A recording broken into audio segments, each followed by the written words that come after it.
All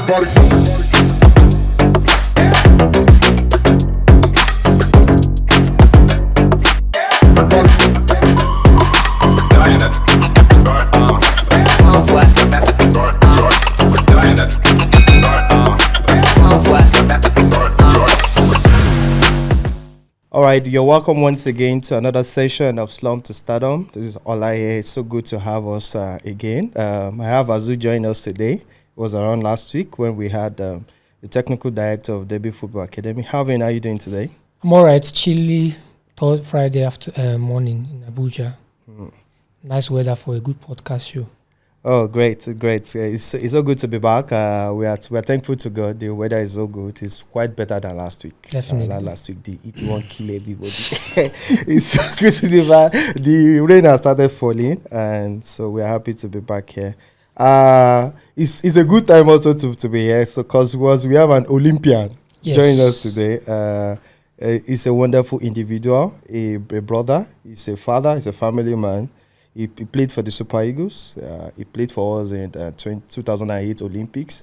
Instead of me reading out all his CVs, I think I should just bring him up. And we have Mr. Femi Ajilore join us. You're welcome, sir. Thank you for having me. It's nice to be here. It's good that you're smiling. It brings a lot of comfort. So how are you doing now? I'm good. I'm doing well. But of course, we can continue to lay emphasis on our challenges in our country, but irrespective, it's important we do what we can. Okay. And to continue to strive hard and to continue to make our own ends meet. Oh, very good. I know a lot of people will be seeing you for the first time after a very long time. But before we get to that, I think let some people that don't know you, let them meet who is Femi Ajilore.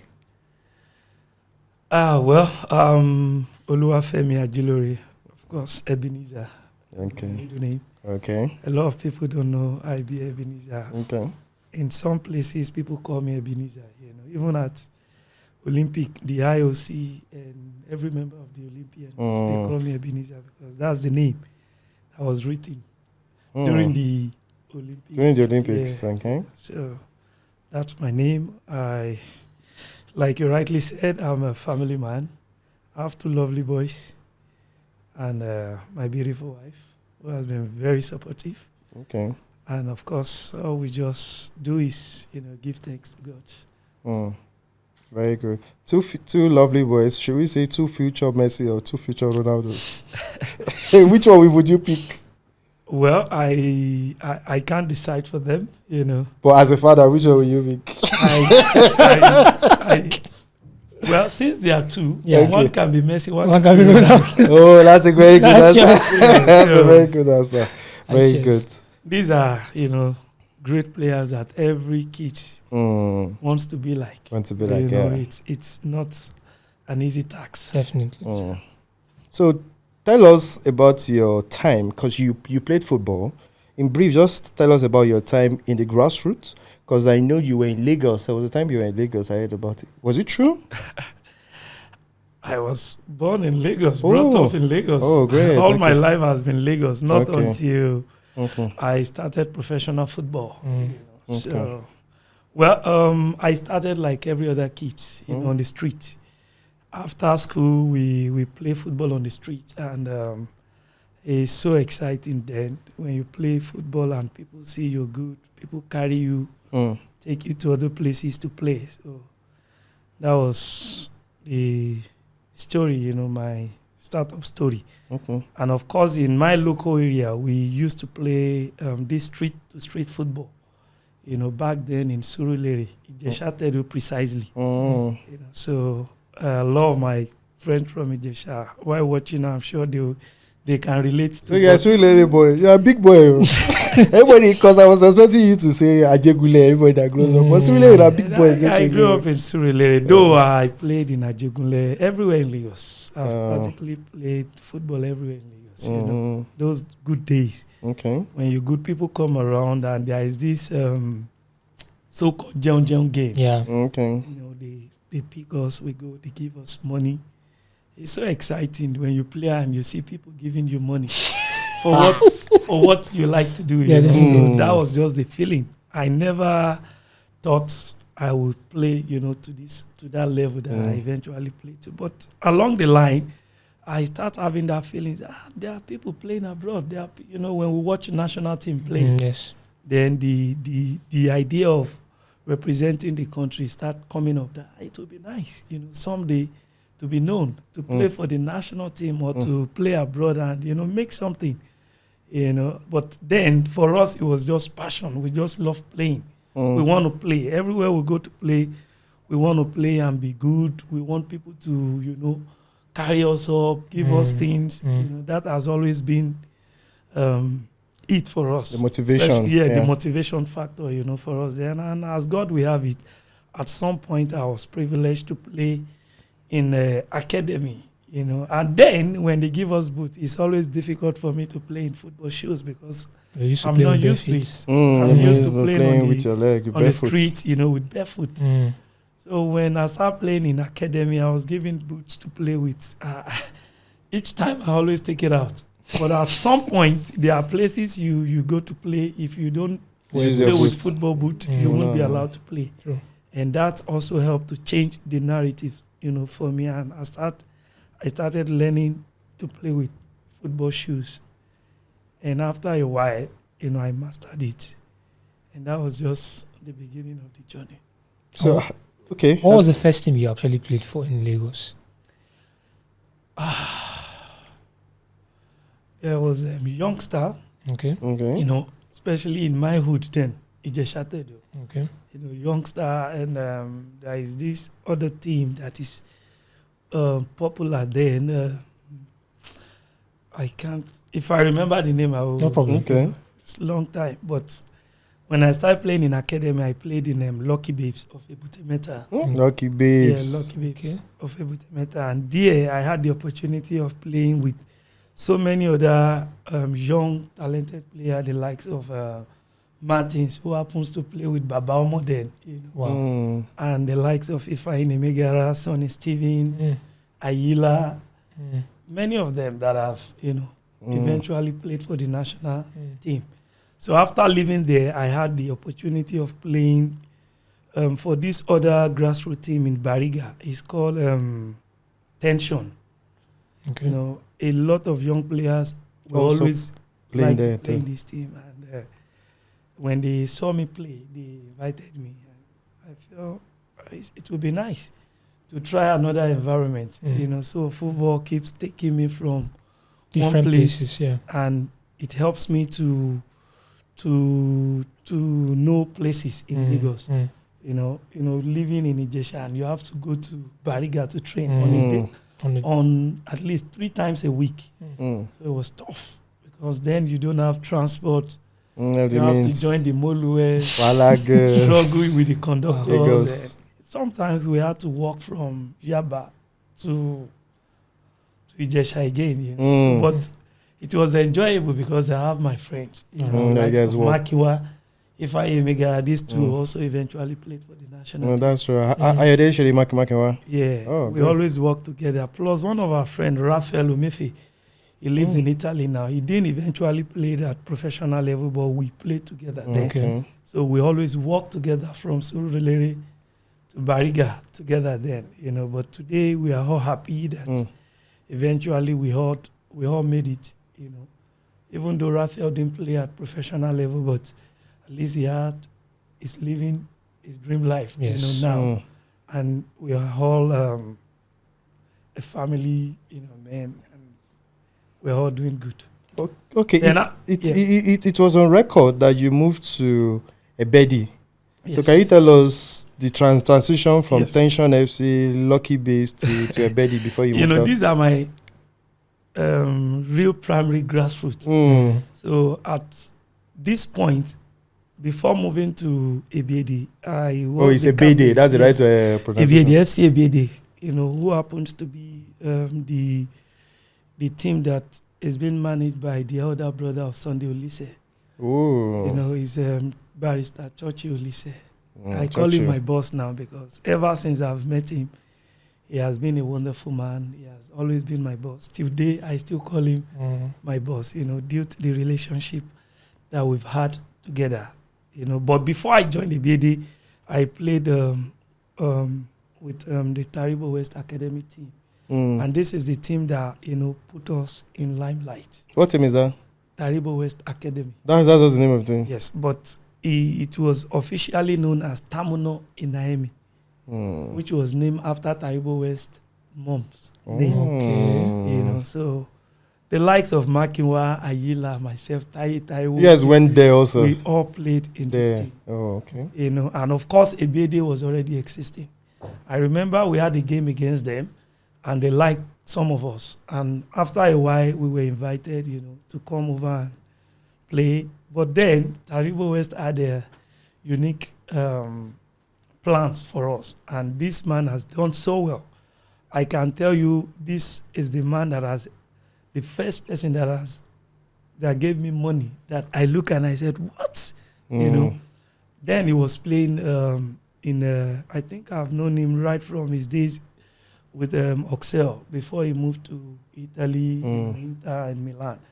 And he has done so much. It was the first that brought me to Abuja then, because we were planning to go for this Gotia Cup. Okay. And he got visa for every one of us back then. So he has done a whole lot. But then he was just doing it. He wasn't doing it as a business for business sake. But unfortunately, he couldn't make much from many of us. Yes. If he had this business mindset, he would have been one of the richest football administrators. That was a challenge. Then, it was a challenge. And of course, we'll still go back to that, But for him, he just feel there is need for him to encourage the give back to the community. Exactly. True. And he was doing it. He was spending millions of nairas. Oh. I can tell you. He gave us boots. Then he had this boot label, Taribo West, which he was manufacturing for all the MPFL teams. He hope that they buy it. It's an investment for him. But I don't think he made much out from of it that. because there was no proper structure for it. So, but it was not a very good story. But today, when we look back, when he sees us, he's always happy. And many of us still come back to him, to spend some time with him, give back whatever we have. He's not asking us for anything. Yes. We think it's important to do our own part for someone that has invested much on us. And I'm happy that we still maintain that relationship. So after I left Taribo, when things were not forthcoming, then I had to move to ABAD, and ABAD changed the whole story for me. And that's why, for me, I will always be thankful to him, because there were many players that have passed through ABAD, many great players that have played in Europe.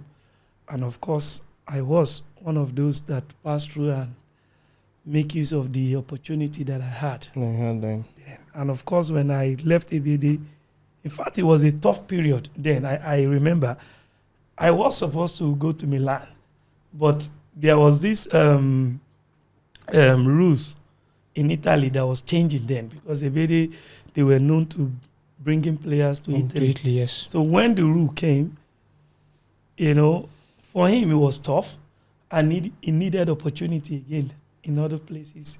Fortunately, one of the agents that managed Sunday Olise happens to be a friend, and I think they had a discussion, about the team, and they came over to check. And luckily, myself and 2 other players were discovered then, and that was how the professional journey started. Okay, you didn't go to Italy in this case after everything? No, I did not. You went to Midtjylland instead? Yeah, to Denmark. But this is my own personal question. I've always wondered, before we go further with your clubs you played for, did Ebede have a kind of partnership with Midtjylland at any point? No, not before I moved there. It was after I played in Ebede, after Ebede moved me to Midtjylland, and I can proudly say I was the first Nigerian, to play in the team, to break through in the team. And after the breakthrough, Midtjylland picked interest more in ABAD.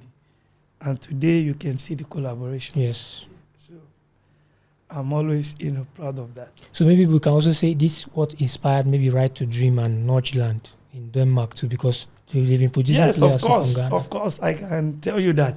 And the another, I don't know the right word to use.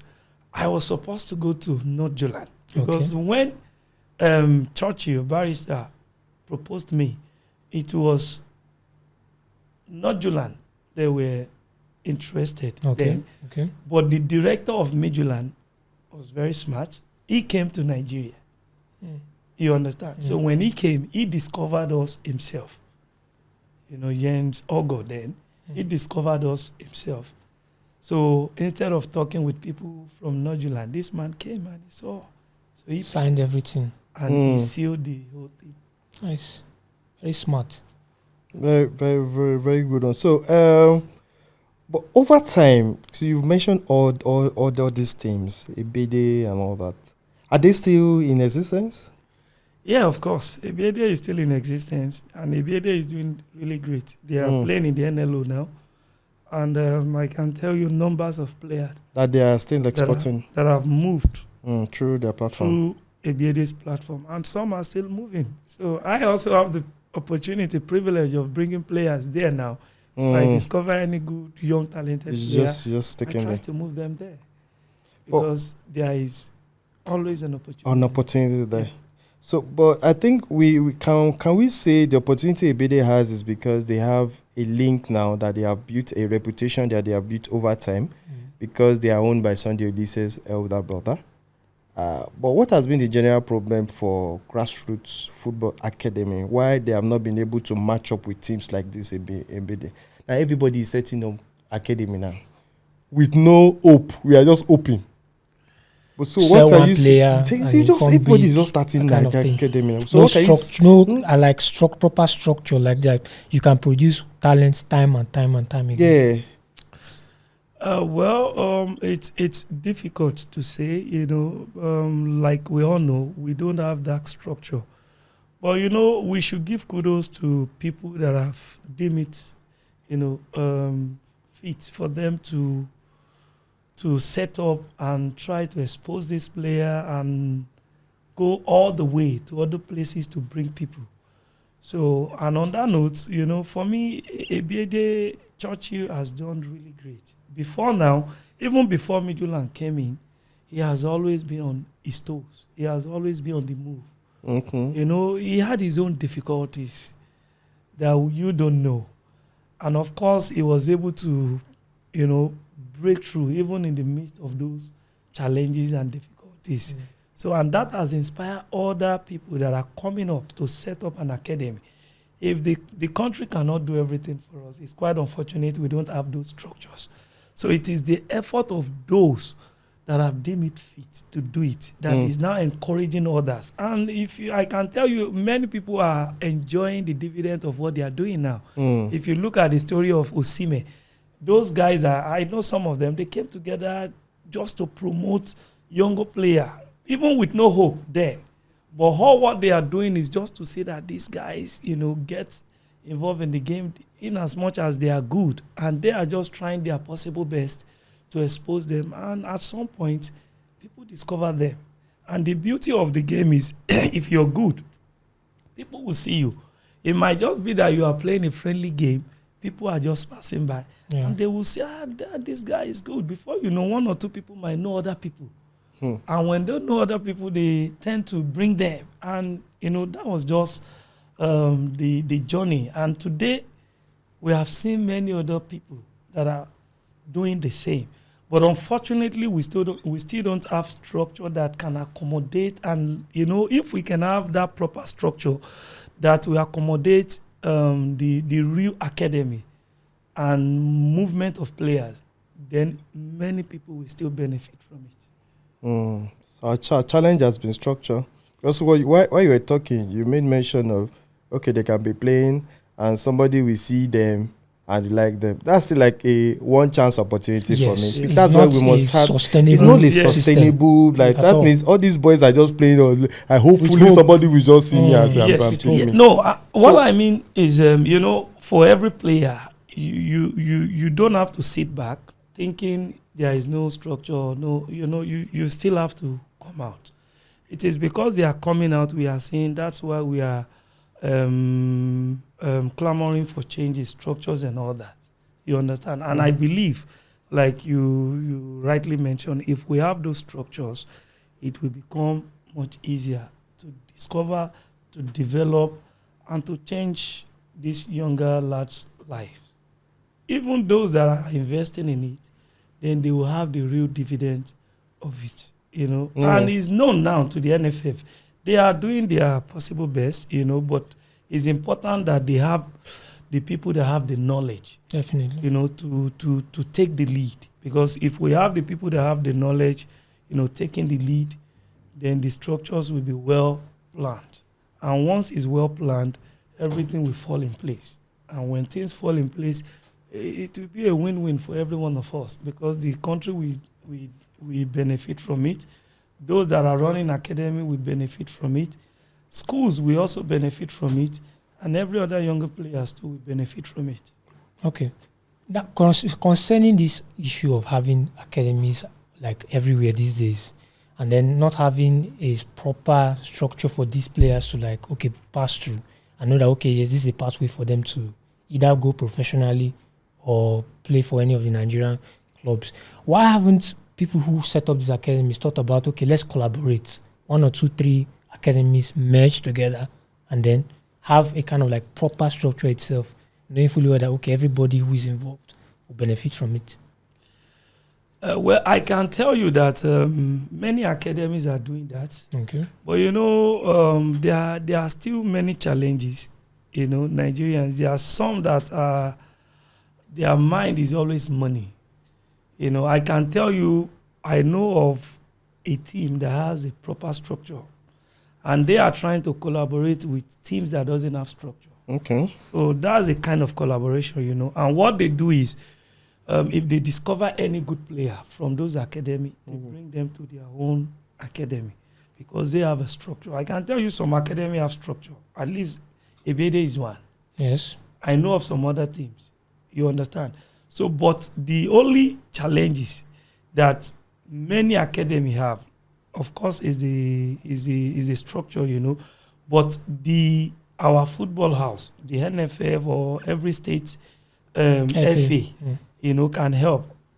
Fortunately, I am part of the FCT FA, and as part of what we're doing to make sure most of these academy are properly structured is, you know, first we want to know most of those academies. And how do we know them? That is where we have this affiliation of a team. So if you are affiliated to your state FA, then you are known. But what we are not doing well, which we are trying to look at, is not just enough for every academy to just get the affiliation. You know, we have to look at academies that have, for instance, sporting facilities where they train, where we can be sure that they can truly develop these players and nurture them in the right way. You know, so if all those things are put in place as measure, you know, then we will now be rest assured of the structure that the state FAs are putting in place.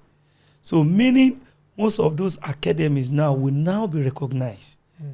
So those that are not doing well, you will know. Because if they are not playing in the state FA, then it will be difficult for them to promote a player. So rather, those players will rather go through another academy that is well structured. And this is where collaboration comes in with academies. But unfortunately, most of those academies, leaders or the administrators, they come up with other kind of... I've experienced one myself. I discovered a player. I said, this boy is good. Let's try and push him. You know, I tried to get this player to move him to an academy that is well structured where he can continue his growth. And they were saying, you have to sign this, you have to sign that. Of course, I understand. But there is an agreement that if this player is good, if we take him, if he makes it, there will be some percentage that you will benefit in the future. But we are not thinking in this direction. It's now. A lot of them are just thinking, if you're taking it, I'm going to get this. It doesn't work that way. You know, go and ask most of these academies that have structure. If you have a player and you move the player, after a while, if the player is successful, there must have been an agreement. And if you have to stand by the agreement, you will definitely get your dividend of what you are doing. And that is part of what ABAD has done so well. Today, you can see the luxury of what they are enjoying. You know, so, but you have to start somewhere. But a lot of them, they want to make it immediately, and it doesn't work that way. And thereby affecting this younger player from progressing to the next level. Okay, wonderful stuff. Back to your point, there is that collaboration. Okay. You understand? Among some, not all. But it's important that we educate most of these academy, these coaches, and administrators as well. And of course, in general, the NFF has to restructure through all the states' FFs so that we can have a unified structure. Everybody